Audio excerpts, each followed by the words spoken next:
Tuhan tak pernah janji langit selalu biru, tetapi Baik, selamat siang buat kita semua.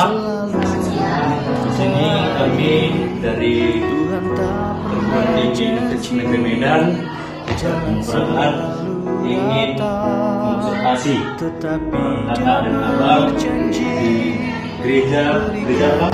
Gereja Sentral Hussein. Gereja Sentral Hussein. Di sini kami membuat tema ajaran alam menurut Alkitab.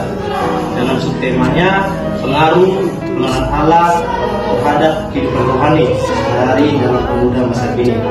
Di sini kami akan menampilkan sebuah pertanyaan untuk abang dan kakak. Bisa kakak jawab dan abang jawab. Nanti kakak dan abang bisa jawab. Dan teman-teman saya juga melambangkan pertanyaan-pertanyaan yang mereka sampaikan.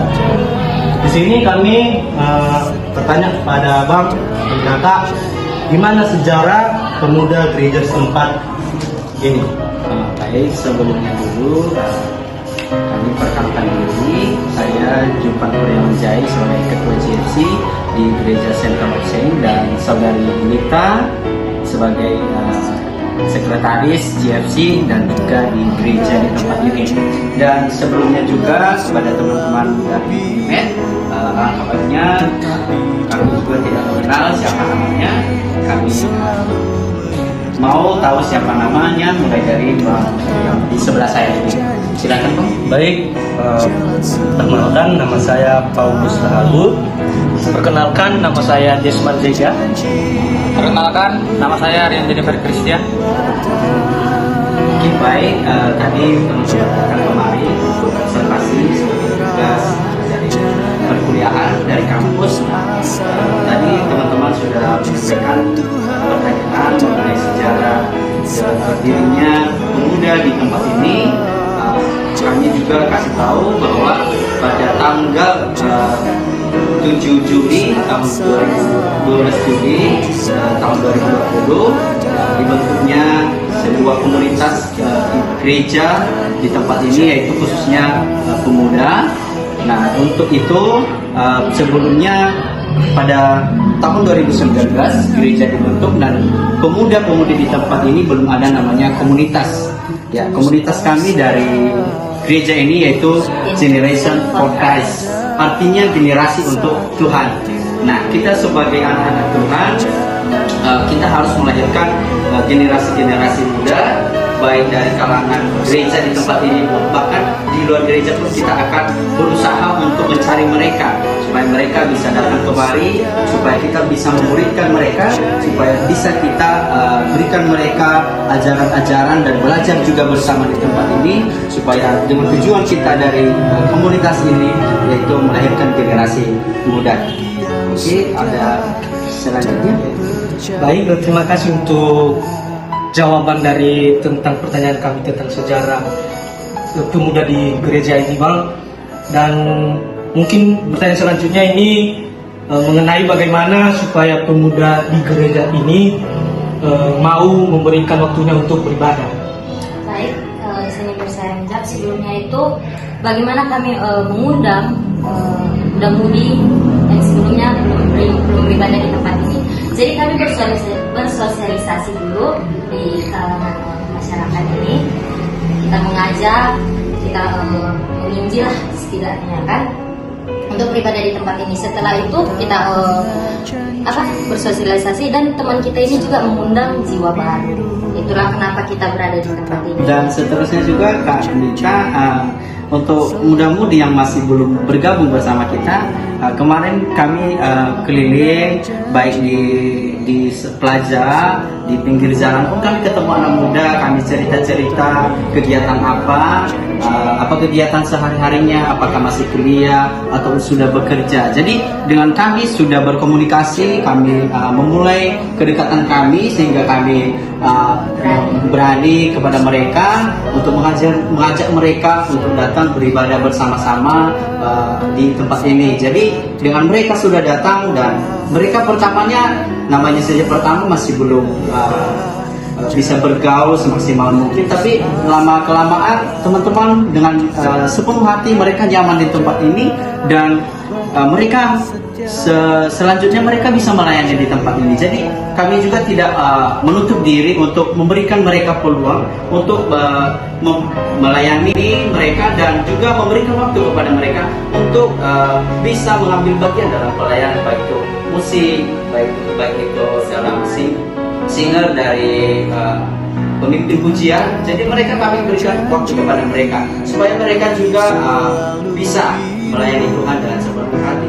Dan juga kami akan bilang sama mereka bahwa kalau kita hanya seperti ini, sampai mana kita berkembang. Nah, jadi kami berikan mereka motivasi arahan supaya dari sekian mereka kami ajak, kita harus lakukan misi minimal satu orang membawa jiwa baru.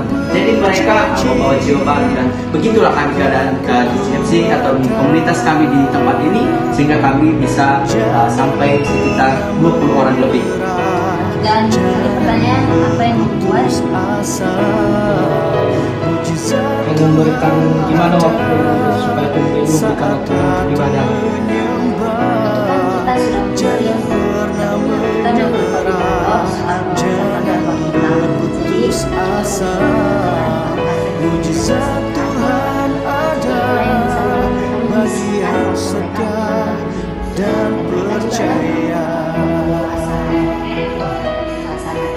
Artinya kita menyelesaikan waktu dengan mereka. Soalnya kami di tempat ini nggak mesti hari Sabtu kami ibadah, tidak. Ketika teman-teman kita bilang hari ini kita ganti untuk jadwal ibadah pemuda, oke, silakan terbuka untuk kita bersama. Karena kita di sini kan rata-rata anak perkuliahan, anak rantau. Jadi kita harus menyesuaikan waktu supaya mereka bisa datang ke ibadah itu.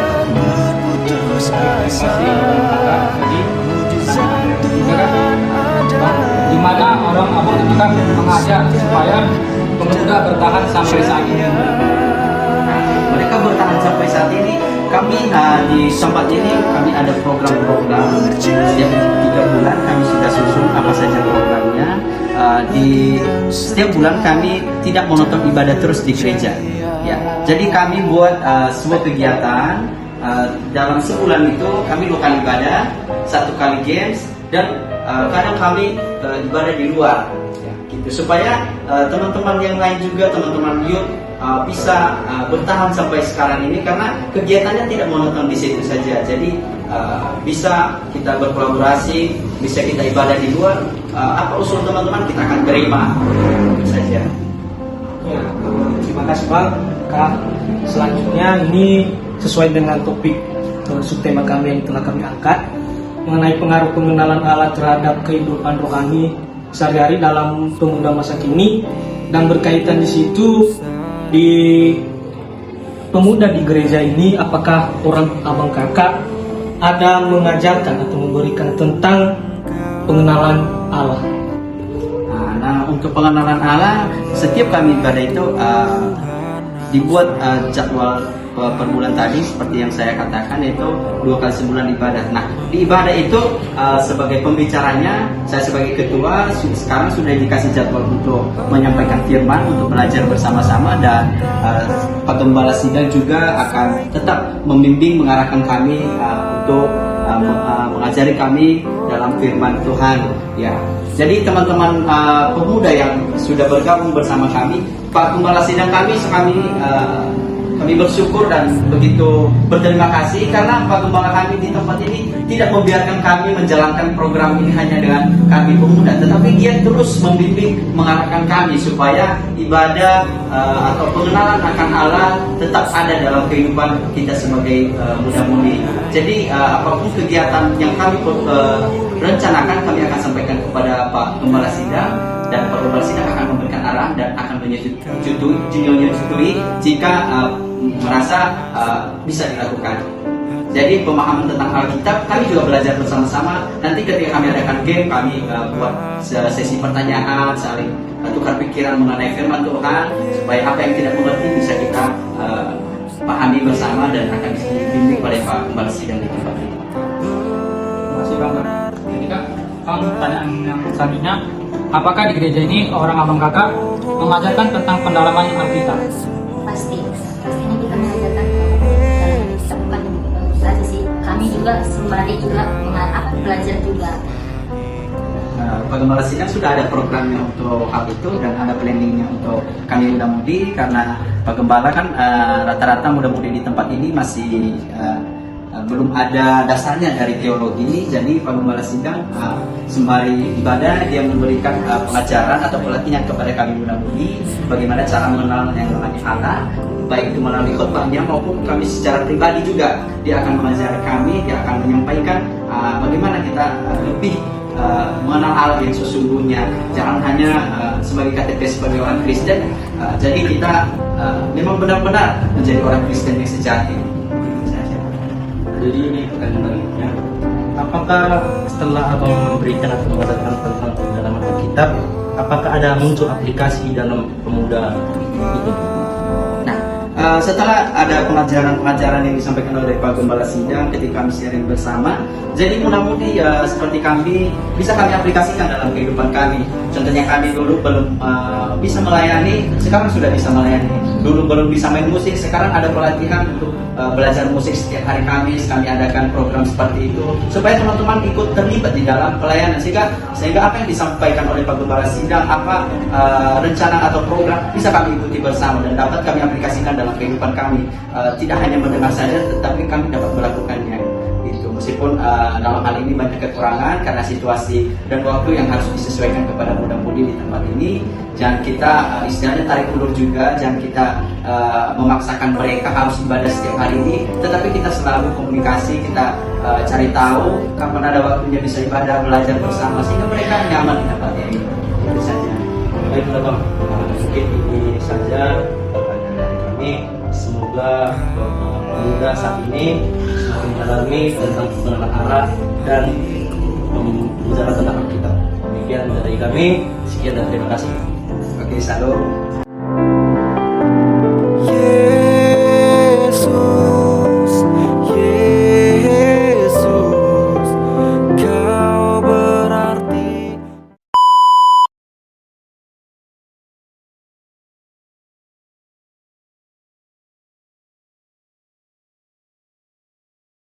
Kau segalanya bagiku.